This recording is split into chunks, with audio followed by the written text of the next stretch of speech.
Dr. Amy Albright is the co-founder of Holan, a company harnessing the world's most advanced neurotechnology, leadership training, and energetic sciences to unlock the untapped capabilities and fullest potentials of leaders. Amy's approach is rooted in the belief that true transformation comes from harmonizing the body, the mind, and the spirit. And she uses a blend of ancient wisdom and modern science to guide individuals towards greater clarity, healing, and purpose. This was a fascinating episode, Mitra. What were your key takeaways? My main takeaway was how Amy spoke about our weaknesses or sensitivities, as we consider them as weakness, are actually our superpowers in the world of intuitiveness and honing our intuitive self. The other one is the famous I'm not good enough dialogue. That was fascinating to me, that she said that high achievers actually have that dialogue more in their heads, because I thought that also belongs to people who are not high achievers. So these 2 points were very fascinating to me. What about you? I was fascinated by how now the so-called mystical and enhanced states of consciousness that people experience can be measured scientifically Mm. using neurofeedback and technology that Amy and her company are using, and how they're able to actually train people to replicate those states consistently. That's true. That's amazing.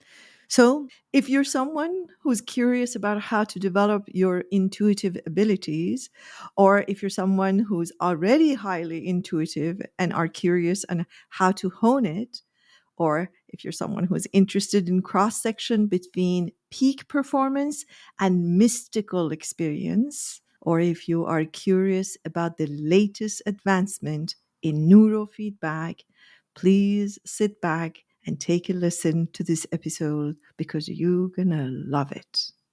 Hello, Amy. Hi there. When I met you, one of the things that really drew me to you was what you were telling me about your intuitive abilities. I was reading about you in preparation for this interview, and I read that Dr. Drew Pearson, who's a neuroscientist who's looked at many brains on EEG, looked at your brain and described you as being in the 0.01% of the most intuitive, empathic, and highly perceptive individuals in the world. That's a pretty big statement from Dr. Drew. So, first, can you share with us what that experience is for you? Yeah, sure. I was surprised and not surprised at what he told me. I feel like that all we ever know is what it is to be ourselves, right? So there was that experience. Like growing up as a child, I didn't know that there was anything different going on. Even through my early adulthood, I was actually an atheist for a period of time. So as we discuss this topic of intuition, I love to bring forward that I had a very hardcore skeptic inside of me and continued to have that until very recently, honestly. At the point that he measured me, which was about 13 or 14 years ago now, I definitely knew things were different. I had graduated with my degree in Chinese medicine and had started my practice, and really bizarre things were happening. I didn't know even what to make of it. So in that first year, there I am and could be alone in a room with a stranger and ask them anything I wanted, because in Chinese medicine, everything is related. So I would ask them about their different body functions or like what's going on in their lives. And I knew the answers before they spoke them to me. And I was being drawn in my awareness to certain areas of their body as they were speaking. So they're telling me about their relationship with their children, and I'm seeing tension in a certain area, or I'm seeing, and I started to put together in my next question, I'm like, hey, so just tell me, do you have a lot of neck pain? And they're like, oh, yeah. And I was just putting these pieces together for the first time, because prior to that, I didn't think that I was intuitive at all. And I think that's one of my most important messages, because I teach on intuition. I've been teaching on intuition for 20 years now. But in the beginning, I didn't know that I had it. I ignored it. I denied it. I was in a lot of emotional and physical pain. I was very disconnected from myself. I was disconnected from the present moment. I had, back in the day when I was growing up, I had anxiety as a little girl. And later on, I had depression. And I would say that some of that was the trauma and abuse that I grew up inside of. But also, a lot of it was just that I was disconnected. And so as I became more and more connected, my internal compass was finally working. It was in those first few years of my practice that I realized like how much was going on. So wild things that I didn't believe in, like mediumship and laying on of hands and healing and all kinds of things like that were happening. And so by the time Dr. Drew measured my brain, I had been in practice about 8 years and I had a long list of co-created miracles with clients, which I called patients back then. And I definitely was working and understanding myself to be able to bring messages from beyond and to utilize those to help and to heal.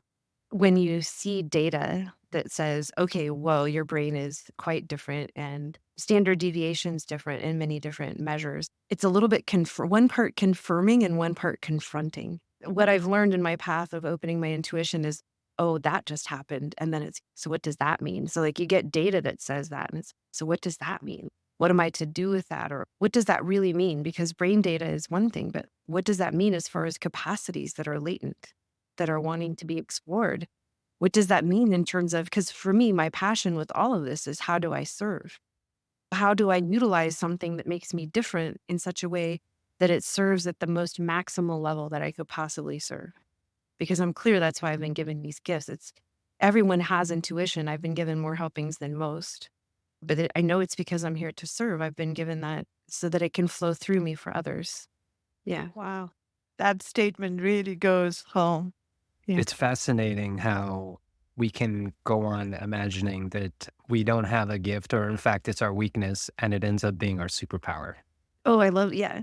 I was too sensitive my whole life. Oh, you're too sensitive. You're too sensitive to people's emotions. You're too sensitive to noise. I had a horrible light sensitivity. If I went outside, I had to wear sunglasses. Like I could not function without, even for a moment, without sunglasses. Or, Wow. you know, like Okay. now, like later as they've built more 5G towers, my sensitivity went through the roof again. I thought I was like having a recurrence of anxiety, except for that it doesn't exist if I'm in an EMF barrier rooms. Sensitivity, which is, I think, something that we've all kind of lost. We've decided to work too hard and to isolate ourselves from nature and from community and from our hearts and from the divine in certain ways. Oh, yeah. I really resonate with that. Yeah. You mentioned as a child you were anxious and you had depression. The way that you were experiencing the world seems to be different than the average person might be experiencing the world in terms of perception and intuition. Do you think that contributed to the anxiety and the depression? And then the other side of that as well is, do you think the anxiety and the depression actually in some ways helped hone those intuitive abilities? I think the intuitive abilities in part were there or were honed by me scanning my surroundings to make sure I could survive. Yeah. Like the feeling of threat detection and managing the environment around me so that I knew if I was safe, if my younger siblings were safe, what was going on.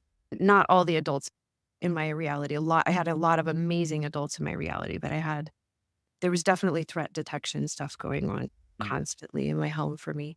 So I would say that the depression, that was actually more later. I would say that it was more of an anxious feeling when I was little. And a lot of that was that I was dismissing and discounting the information that was coming in. I didn't want to be around certain people. Basically, I was just a wide open empath. Like somebody in the room would be upset and I would have a tummy ache over it, except for I thought it was my problem because it was my tummy. I think for so many of us, we're not taught about the interconnectedness of things. And my mom is incredibly loving and generous and kind and incredible mom, but she didn't necessarily have the vocabulary or even the context to help me fully as much as I'm sensitive and as different as I was. She just didn't have the ability to help me with that. And nor did any of the other adults. I think that the rest of the adults in the world didn't quite get that sensitivity level or that there was anything else different going on. But as I say that, actually, one of my uncles, as soon as I was born, he looked at me and he said things like, "This is the most important grandchild or something born into this family." And my mom told stories of like when I was 1 year old that I had this way of wanting to command the room to make sure that the adults were behaving correctly. Like I had this regal little 12-month-old thing going on. And like adept to my Picturing. adept to my eyes at 12 months that would like Baby boss. That's what a flavor for some indicator. I don't want to. I don't want to say everybody entirely missed it, but it was just a different world. Back when I was born, women didn't have their own checking account. So a baby girl child did not necessarily hold any clout. Women had to have a cosigner on a checking account in the 70s, right? They didn't have the right to have their own credit score. We forget how recent some of these changes have happened. And also, it's insane, right? If I were espousing, my brother is extremely IQ intelligence smart, like off the charts. So when he spoke, everybody, it's like that male version of, or like that kind of more traditional masculine idea of intelligence that is very IQ rather than EQ oriented. And so everybody gathered around him as the smart one. And he's brilliant. And I don't seek to compare in a negative way at all. We're just so different.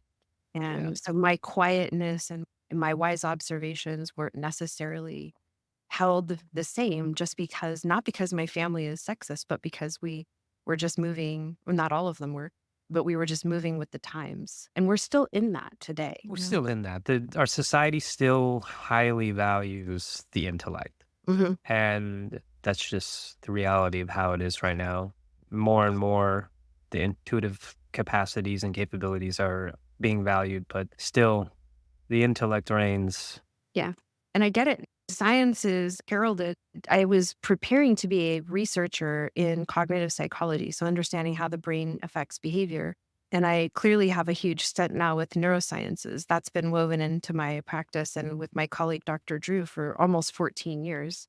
That said, science is developed by humans who have limited belief structures and have flawed thinking.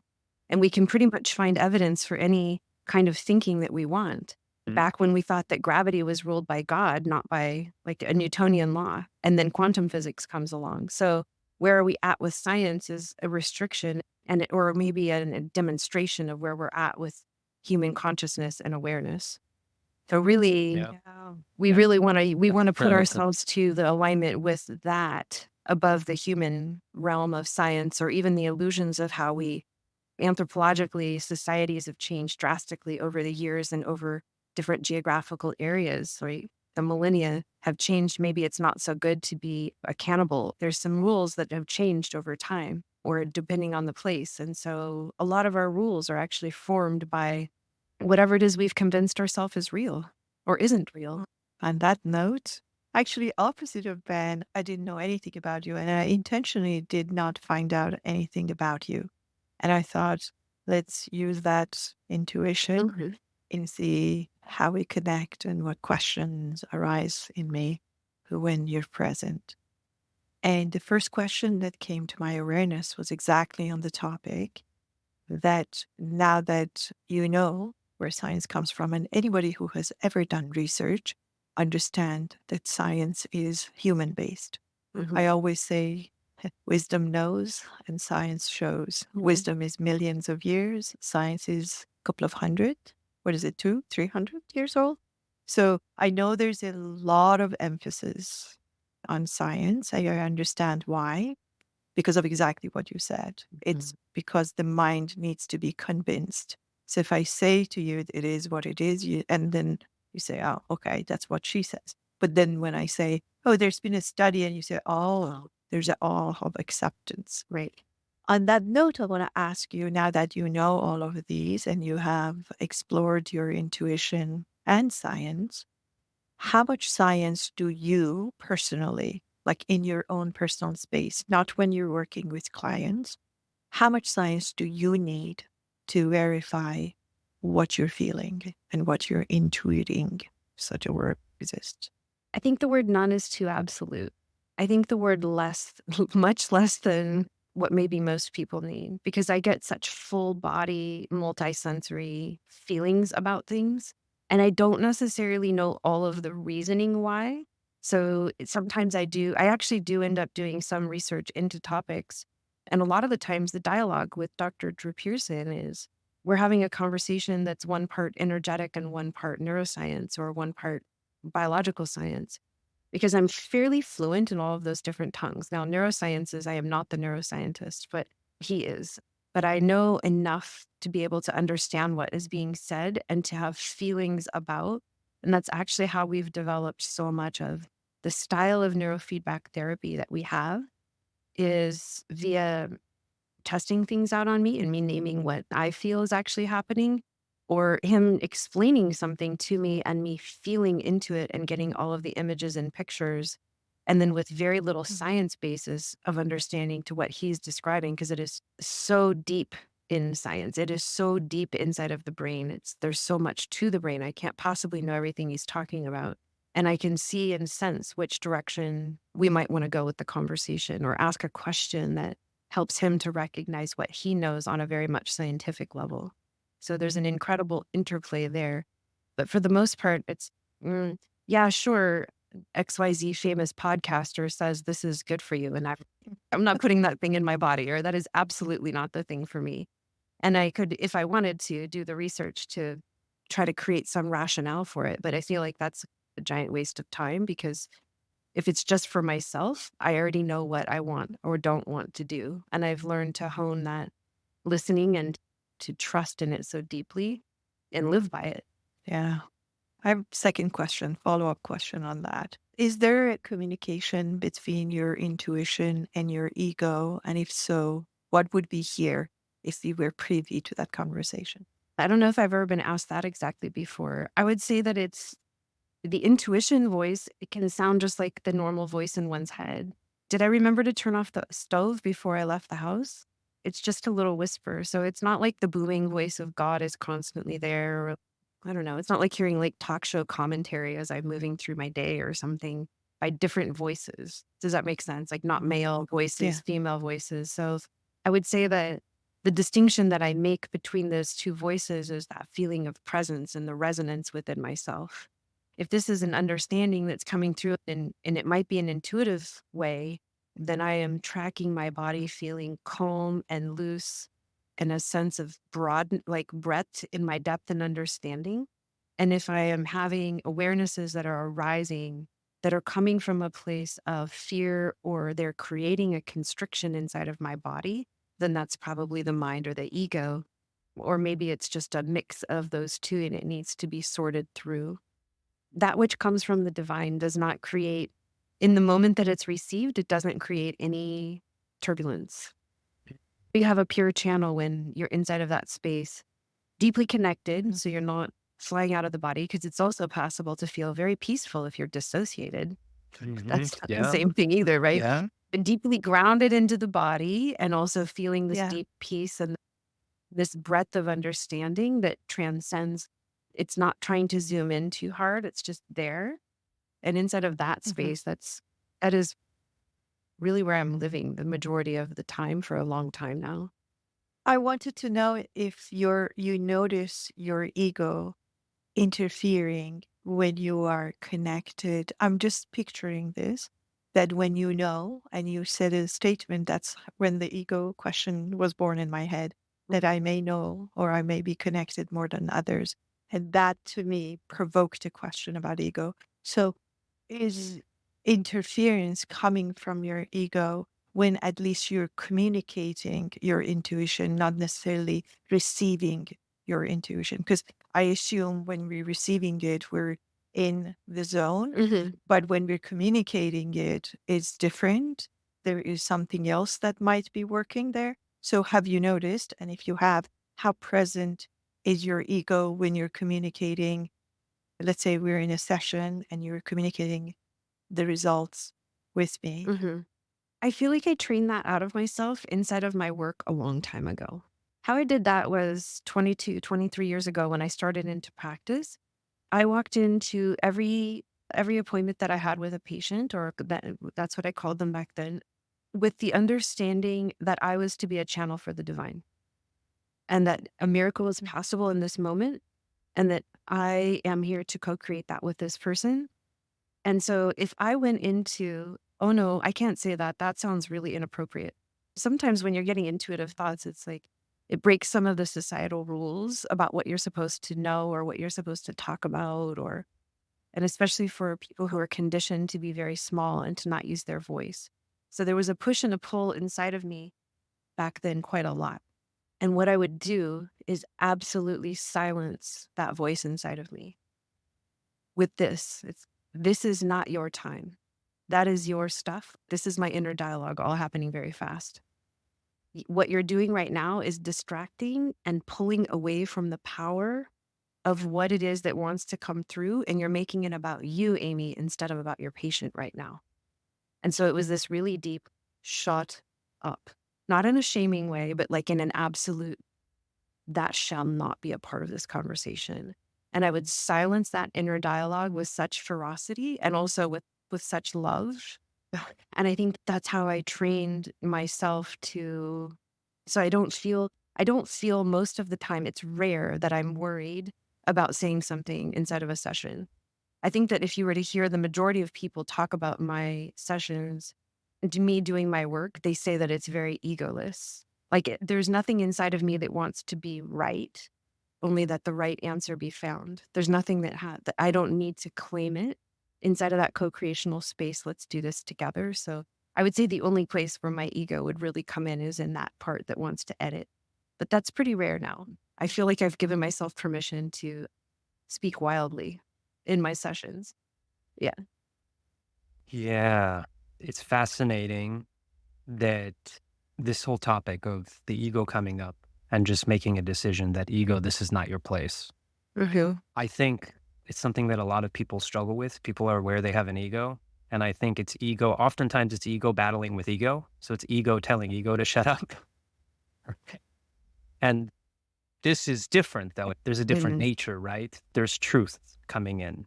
There is service to something beyond you.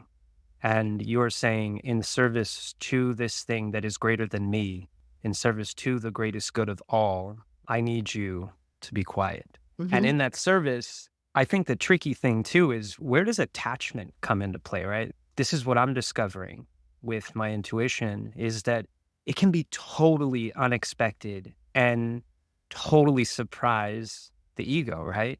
And the ego sometimes has attachments to how something should be, right? Because it's unconventional. What is coming through is unconventional. And I'm curious to hear about your experience with that. It's such a good point because it can just be ego battling ego. And I feel like that. I feel very grateful that I always have had a very pure heart. If I can be totally honest, I don't mean that as a brag, but more of actually it's both a risk and a positive, if that makes sense, because I've been so wounded by historically the pains of earth, but also so deeply aligned with having huge change here. So what I would say is that for myself, I became clear at the time of my first spiritual awakening, like most intentionally clear at the age of 18, that I was devoting my life to service. Wow.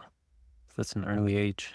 Yeah, in the alignment of that. Like I am here for that. And yes, I am here for my own joy and my own story and whatever, but it's all in service to my capacity to be able to learn and grow inside of myself so that I have more to be able to give. So it's just working inside of that. And so I feel like there's a quiet space.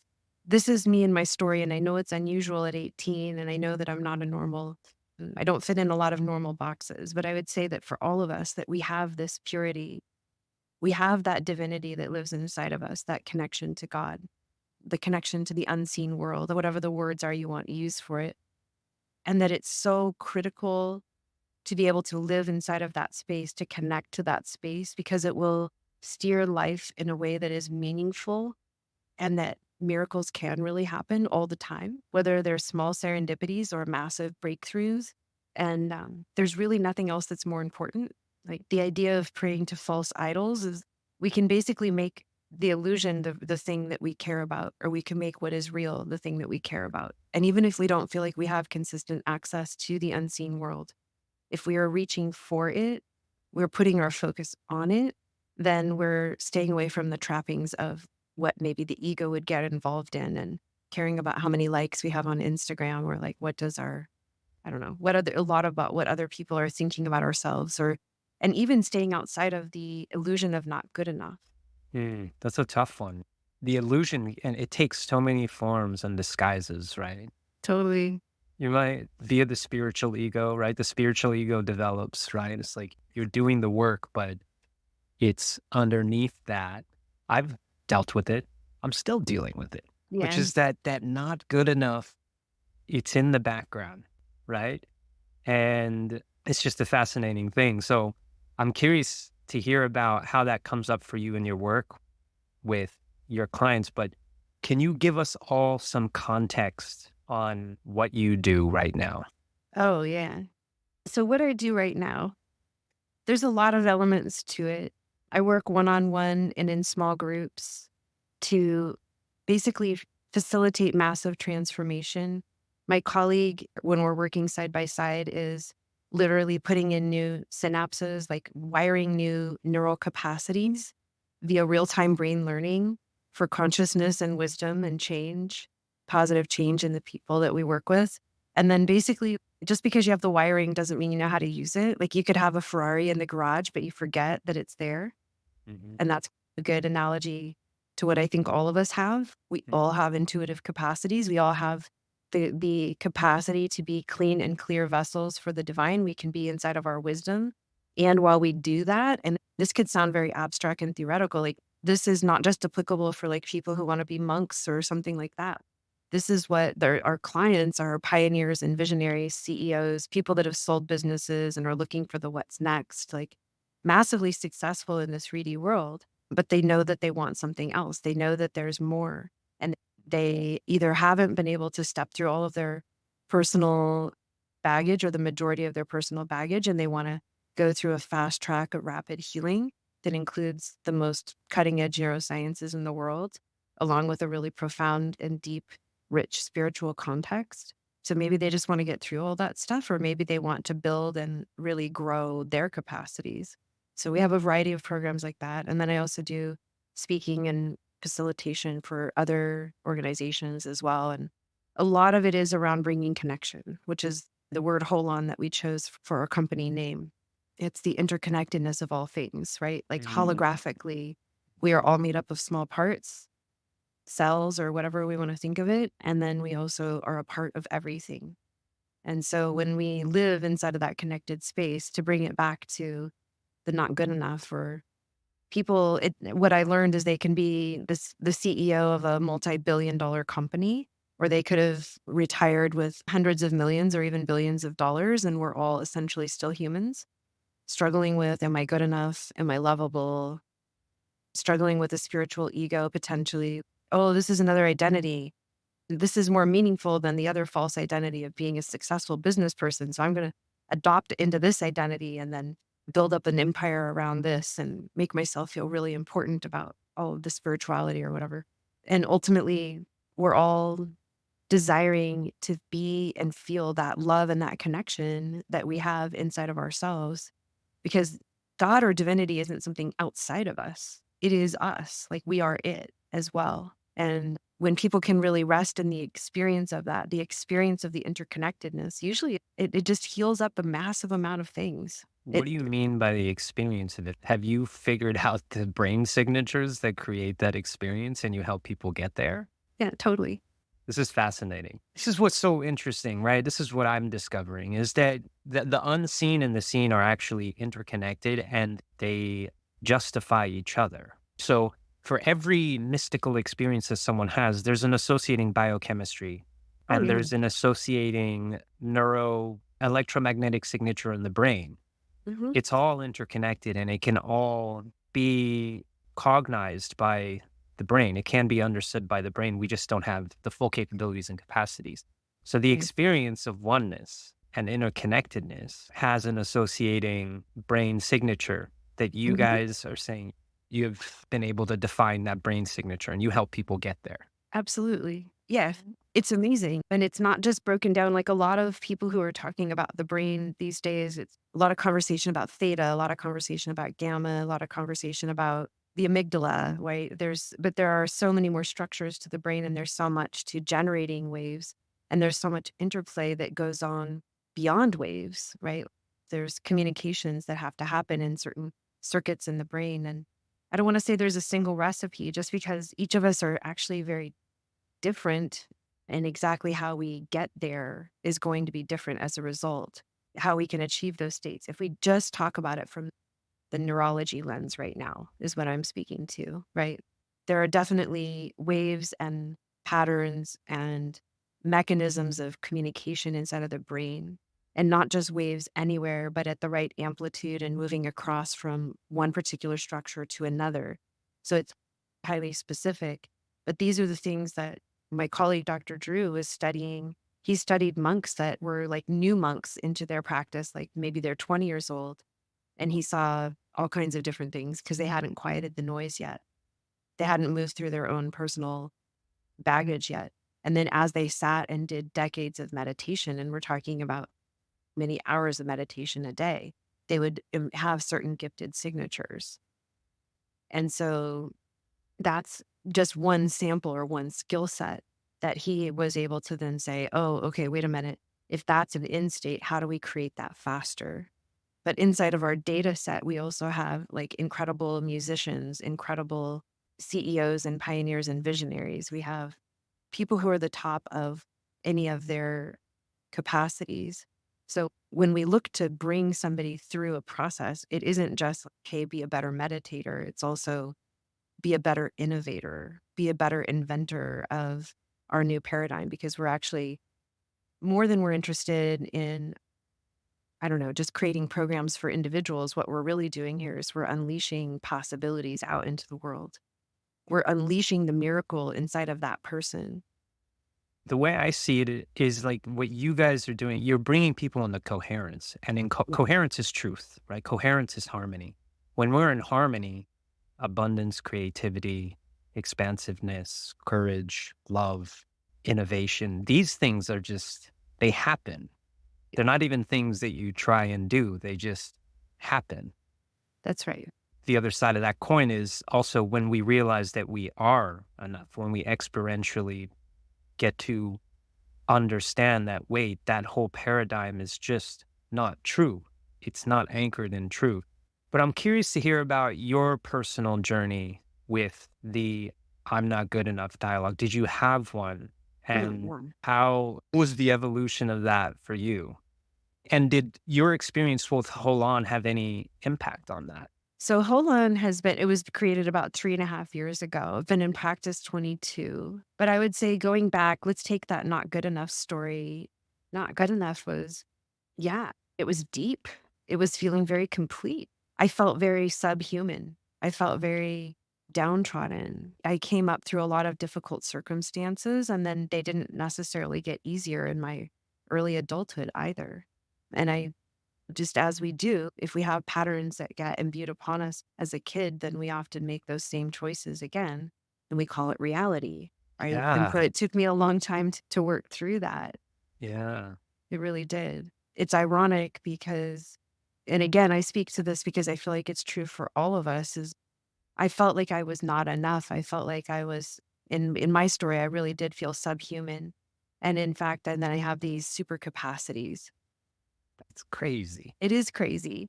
And I feel like that's something that's so important, because I could have, if my story had gone differently, never uncovered that. To me, that's the gold. And it's not because in my mind I want to feel special or anything like that, but just to actually honor. When we're in nature, we might honor and marvel at a particularly beautiful tree or a sunset, or we might marvel at like the cuteness of a puppy, or these are just things that we want to marvel at because they're incredible and it brings the richness and the meaning to life. But we don't necessarily learn to marvel at ourselves. We are not given that permission. And yet we are not. Because we associated with something else. We associated with something negative, and that makes it difficult. I'm very interested to know where you are now. So right now, I want to know what you're explaining requires full connection to the source when you're in your intuition or you're in your service energy. So right now or these days, where do you feel disconnected? I still do have a tendency to be in motion too much and working. My drive to be of service can sometimes go too far into the doing of things instead of allowing for the information and connection to be present. So I'm very human in all of this.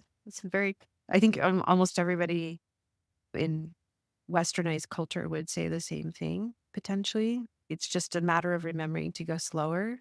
Yeah. Did you feel that you are not human? Oh, no, we all are. We are all human. I'm absolutely human. Yeah. I feel like, again, that we all have massive intuitive capacities. It's like actually just a part of our birthright. It's not necessarily given out equally. Like some people are better at sports than others naturally, right? But we can all play sports, even if we're not that interested in it or we have some restriction. Even people with less limbs or something can always find a way to, there's a game that can be played. So I feel like that inside of this intuition, it's what got us here. Like, how did our ancestors survive? How did we make it through? How did we genetically and epigenetically then get selected to be the ones that are here alive right now? Our ancestors knew where the food was. They knew what was dangerous better than others. And so that's all still there. Like we can still have that feeling of connection to that inner navigation. It becomes a little trickier with all of the mental chatter of modern life. There's a lot of noise around us. So much. Yeah. So I'm curious, you made a move to Nevada City recently. I did. Did that change in environment? How has that So impacted you? yeah, thank you. This helps me to just talk about too. Like, I lived in San Diego for 26 years or so. Prior to that, I've always lived in Southern California. When I was a little girl, I lived on land, though. I lived on 350 acres of land. It wasn't all my family's land, but that was the surrounding. I felt held by that, even when there was quite a lot going on, yeah, with family dynamics. Moving to Nevada City was like a massive letting down of a whole bunch of things I didn't realize I was holding. Because there's in city life just a resident amount of noise and activity. There's a lot of energy fields of people smushed together. There's a lot of cell phones and Wi-Fi's and all of the things. And the 5G really did impact me quite a lot. So I felt like a little bit on the edge of sensory overload, which would have me feel slightly stressed all of the time. And that could lend to me feeling more of a disconnect from everything that I'm describing, which then could lend to more worries and more issues with the mind, basically. Yeah. And I could see, because I had lived in two different areas towards the end of being in San Diego. And when I was at the retreat home where we would host our events, even if I wasn't hosting an event, just living there, being there those moments and hours, I could feel my body coming into a deeper state of peace and calm. And then I would go back into suburban or even urban kind of environments and I could just feel it. So the reason that I wanted to share that at that depth, and it's a great question, Ben, is that I feel like we underestimate the value of nature. We get into our honestly really neurotic patterning inside of really neurotic and overstimulating environments. And then we forget where our baseline is. But we are designed to live close to the land. We're designed to touch the earth for those free electrons that we know about now with earthing. We're designed to, yeah, to be able to have the space and the time to breathe and to be able to feel our own edges. Because our body doesn't begin and end, our self doesn't begin and end where our physical body is. So it's not just whether we're like bumping up to people in a store, it's also just knowing that there's all of the information that is held. Like you can, when you walk next to somebody that's stressed, you can feel it potentially. But we've become numb to it. We're just That's so right. perpetually exposed to it that we don't even know that even when we go to nature after being in the city for so long, it takes time for us to actually even feel the ease and the comfort and the benefits that come from spending time in nature. I'm really interested in how your findings about other people, be it science based or based on your intuition, how do you incorporate that in yourself? I feel like that externally it can look like I teach because I get up and I speak in front of people and I hold courses. And there's also a mystery school, a modern mystery school that I lead. So it looks like I'm in the teaching role. And it's true. But the main thing that I am really is a student. And so I'm constantly observing and marveling and understanding, like with great specificity, how it is that a particular individual in front of me is wired for all of their beauty, for maybe the illusion they're stuck inside of, just feeling all of that so deeply. And I feel like I basically am learning and synthesizing so much information over the decades that I've been doing really intentional work, but I think it really started even when I was a small child to be able to piece together because just like I was saying about the brain, there's so much more to it than in popular culture or popular science is talking about. There's so much more to us as individuals, not just in our psyche, but in our energy body. So I taken a lot of information and can see so much visually happening inside of the energy field of the other. And a lot of what I'm doing when I'm helping them is if they're speaking something and it's not actually looking like it's true in their energy body, I'm just like helping them to come into alignment with themselves. And so it's really a study of alignment and a study of these vast pieces of like how, if you have thousands of data points gathered over many different time periods over these years, and just how what is it that knits us all together? How are we all the same? And yet, how are we all extraordinarily unique as well? Being able to take all of What are you seeing right now? for you and try think same thing. I didn't do any research on you as either. I feel like your heart has seen so many things and has developed an incredible amount of wisdom, and you know love better than most humans. And there's a quiet knowing about it. There's not a need to like shout it from the mountaintops, but rather the desire to impart deep wisdom upon others via your understanding of your own presence, which is really powerful, and your curiosity. Yes, very curious. Mhm. I'm now really curious about your work, actually, because it sounds, at least the vocabulary sounds really close to my heart. Mhm. So on that note, I'm sure it's also the question of many our listeners. Do we need to be in person for this work to be done? And you can do that technologically. Not the neurosciences work, there's a way to do it, but equipment has to be shipped. For my work, it absolutely can be done remotely. And one of the things that I love to do is to be able to impart the field of coherence in a nonlinear way. So my body and brain coherence level, maybe you could think of that as like an energy field that's inside of my body and immediately outside of my body. But the way that it really works is that it can be transmitted non-linearly and through space and time. So it doesn't really matter where someone's at. They can be brought into a state of healing or alignment with that, but also the ability to sense like somebody can give me a person's first and last name spelled correctly, and I can tell you a huge amount about that person as long as I feel like it's an integrity to do so, which is a huge other topic. But let's say like somebody's looking to hire an employee and I can tell them within some fairness maybe as though as I had interviewed them myself. I can just look at the name and understand that. So all of this stuff is available. I think that it's saying, don't you have to sit at the library to read a book? And then it's no, the internet exists. And so it's there. And where is the internet? Is it in our computer? No, it's moving through the air, so to speak, right? It's just there. And the information is vast. And quantum physics has confirmed that for us. Are you familiar with the body of work from David Hawkins around muscle testing, power versus force? It's all interrelated, right? That the core principle is what you're saying, which is the information is available to everybody equally. It's just a matter of how you access it. I am a little bit familiar with David Hawkins and power versus force, and I have my own muscle testing. So I don't know if that's the lineage that I know, but yeah, exactly. It is. Right. How we access it and how diligently, a lot of this just comes from practice.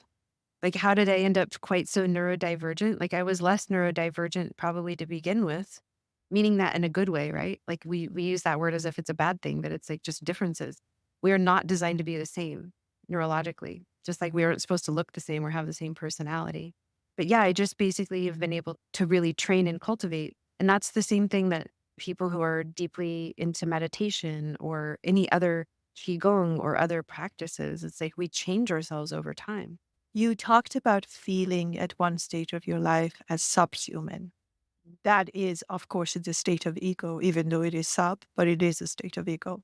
Do you ever, in the state of ego, feel superhuman? I think that I've shied away from that. So let me answer it from this perspective. I feel like, if anything, although I have leaned in very deeply on serving others in the moment, Yeah, there's we always the can bigger relate to question that. of what is it that I'm blocking? When my colleague can hook my brain up and a client's brain up at the same time, And I can, in my brain, do something that I do relatively consistently that changes how another person's brain functions by many standard deviations in real time. Right. So in that moment, you're feeling like little gods that we are. So that's not a surprise that's happening. You're being your God self. Is that right for you? Does this go home for you that when you are connected to the source and in service, then you feel your godness, little g, godness in that moment, correct? God, little g, godness, meaning you're connected and you're part of the source. So hence you're acting like one. Yes. Little g, meaning, right. Yeah, it's no longer about me. The distinction between myself and the other inside of my experience of reality is not very clear. There's a merging. That's how that amount of transmission can happen. And so it's maybe one way of understanding it is that I know how to open the God doorway, that divinity doorway, and then include somebody else inside of that space. But in doing that, it's all coming from the place of oneness. It's happening because you're the connector. Because you're connected, you can connect the person who you're connecting with to the source. As that happens, all three become one, are one anyways. So that's the vision that I saw when you were explaining. But my question, I think, and it's a hard one because this is just so difficult to signify and distinguish between these states. I want to know if that in that moment, because I can relate to in service energy and going beyond what you know and what you can do right now. But what I don't understand is there any, I call it little you and big you, the one that is connected or not. Is there still a little you active and activated while that's happening? Somebody that says, I did this, isn't that amazing?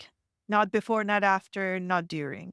Definitely not during, or I wouldn't be able to do what I was doing. Not before, because if I'm thinking about it before, I can't get there. And not after, for the most part. I'm not ever going into that place of, wow, look at what I did. Often I'm working in an event and I have another person, they're sliding into that seat and maybe I get to go to the bathroom. Like I'm not really processing it. I don't have a lot of fascination with making myself be super important.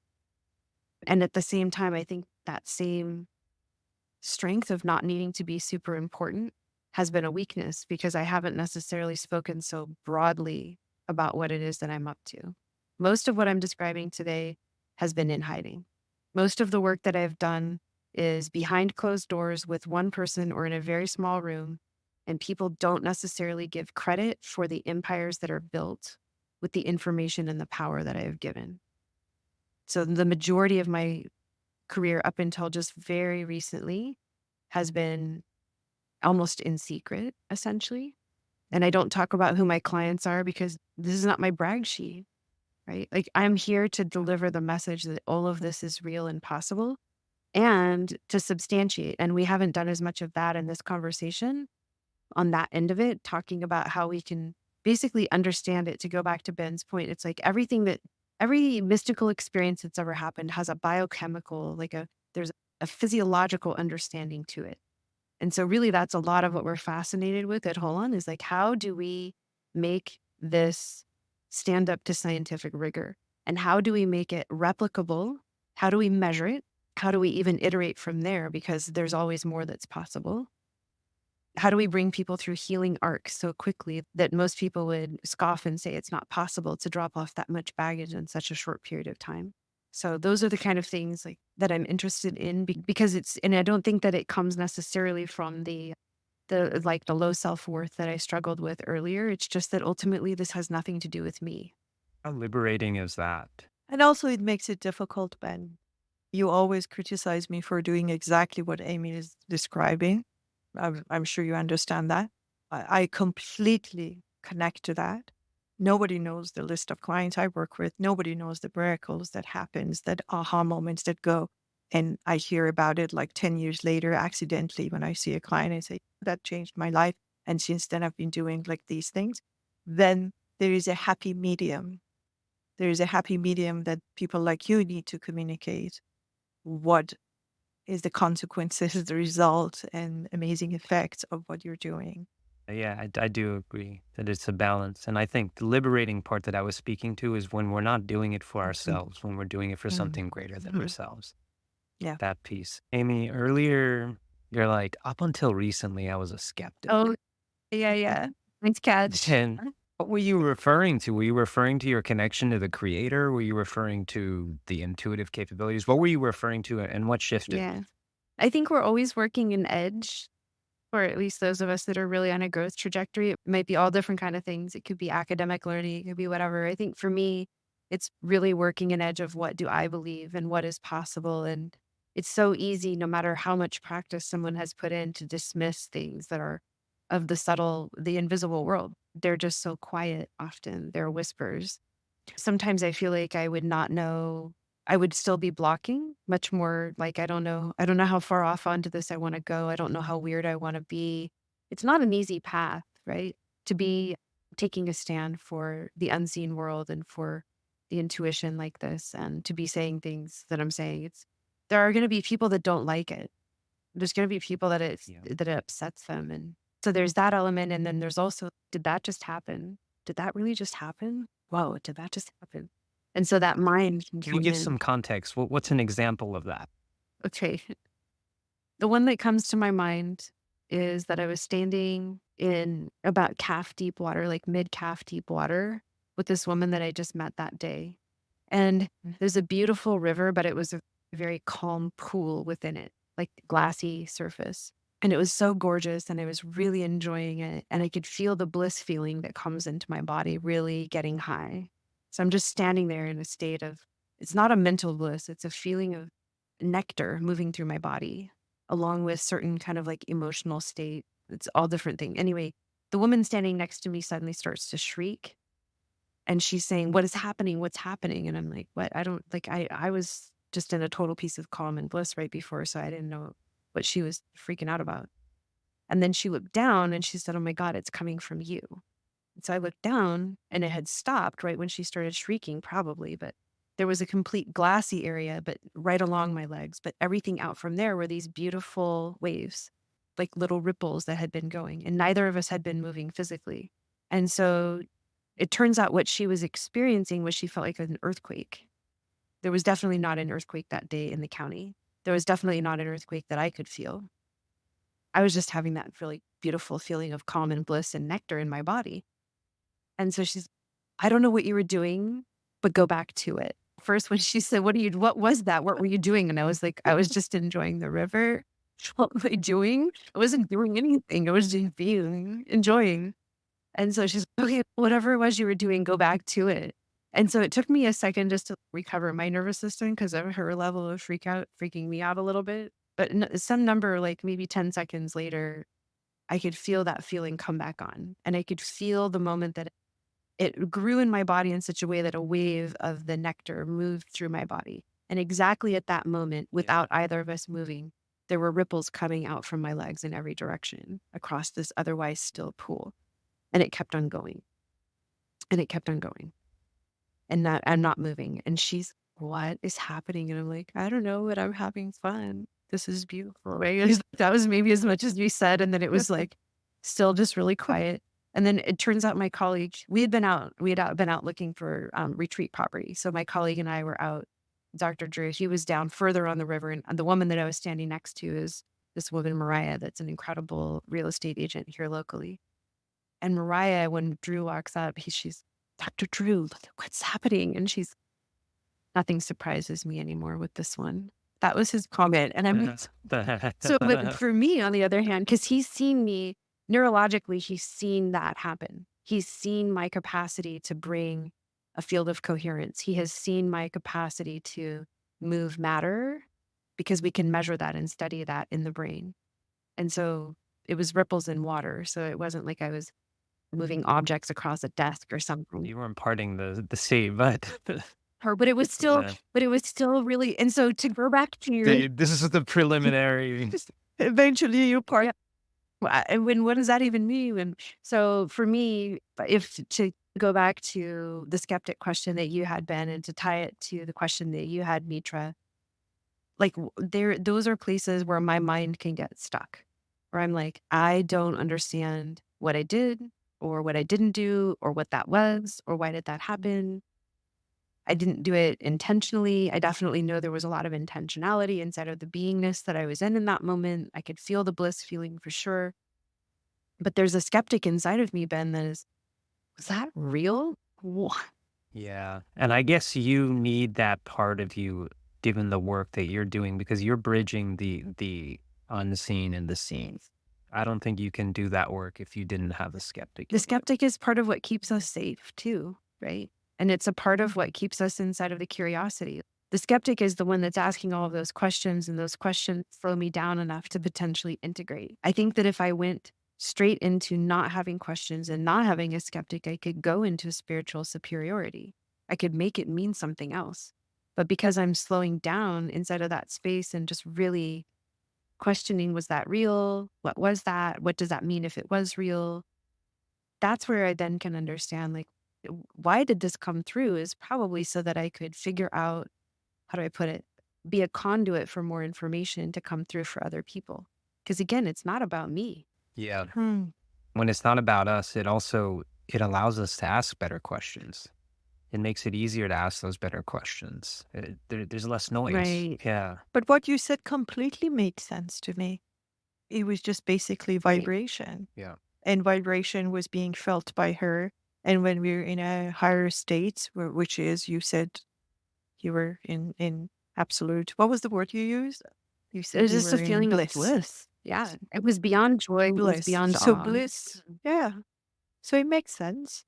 The frequency of bliss is pretty close to the ultimate frequency.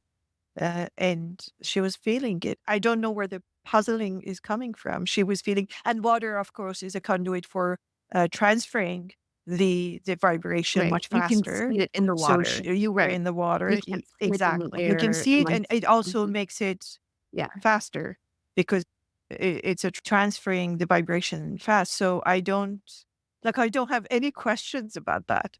I completely understand what was happening. You were vibrating at a very high frequency. She was next to you in the water, receiving that Mhm. vibration, which was very far from her vibration of sales and your state or freaking out. So it really moved her. It's Yeah. understandable. I was feeling very pleasant sensations as you were describing it. I don't know if Mm. that was my imagination. Mitra, how was it for you? I was in the water, weren't you? Yeah, yeah, me too. Give me some of that bliss. I was definitely feeling very pleasant sensations coming through me as you were Good. explaining this. Good. That's the Yeah, purpose. I feel like that's the purpose of it happening because it's so that I can share it, so that I can share like the wisdom Yeah. that comes, and maybe it's an inspiration. Like maybe some people are more freaked out. That's also a possibility. Basically, when I'm working with people, I intentionally amplify that. That was just me doing life. Like we were there taking a break between seeing properties at the river, and that's what happened. But when I'm working with clients, I can very intentionally, like right now, I can just dial it out. Like the way that I was telling you, part of what was happening is I was tapping into the vibration of that experience. And then you were feeling that because you're both energetically open and you have your intuition as well. But yeah, I can bring, and we all can, and we all do, whether we mean to or not. Are we emanating the fear and the anxiety and the self consciousness, or are we emanating the joy, the bliss, being inside of the connection, knowing that we are all held inside of that connection? I think that was the best teaching you were showing her instead of telling her. I think. It definitely set us off for an instant, lifelong friendship because part of how I could do that is because I felt so naturally comfortable with her, even though I had just met her. Right. yeah, It was really beautiful. yeah. Amy, for all those who want to bring more bliss and coherence and their magical gifts to life, how can they connect with you and hold on? Yeah. The website's probably the easiest way. It's Holon Experience, HOLON experience.com. And if you want to, you can get a free recording as soon as you get onto the website. There's just one of the most powerful tools that is in our toolbox that is easy for everybody to adopt. a whole on breath practice is available, but you can check it out. There's, again, today we mostly focused on the intuitive and the paranormal aspects even, but all of this has a huge amount of grounding. And if you could hear my colleague, Dr. Drew, speak, you can hear his version of it, which is enough neurosciences to make most people's heads, make their eyes roll back in their heads. Beautiful man. He's a very beautiful, pure Yeah. man. Also a man of Yes. service. Yeah. And a total wizard with brain. Like, it makes no sense how much he knows and understands. It's quantum leaps beyond what anyone else that I know knows. So very, very blessed and grateful to be working together. People can go to the website and just go check things out, have that free download, perhaps look at some of the different service offerings that we have. And we're launching more all the time as we're understanding what it is that people most need, but most want to be able to be in that perpetual, consistent state of connection and trust with their intuition and the world beyond, but also operating as full horsepower super beings in their 3D efforts in the world, because we have some things to do and there's a little bit of a feeling of timeliness to it. It was a pleasure, Extremely. Amy. It really was a pleasure, energetically, visually, and mentally. It was just such a beautiful experience to not know you and now know you and benefit from the exchange. Thank you for accepting our invitation. Thank you. Yeah, Amy. thank you both. It's been really a pleasure and such a delightful conversation and feeling of connection, even though we're here on two-dimensional cameras spread apart geographically. It's been a sweet time. Thank you. Thank you so much for tuning in today. For a list of the links and other resources referenced in this episode, check out the podcast description. If you're benefiting from our podcast, we'd love if you could help us reach more people by subscribing. Your support means the world to us. From our hearts to yours, we thank you.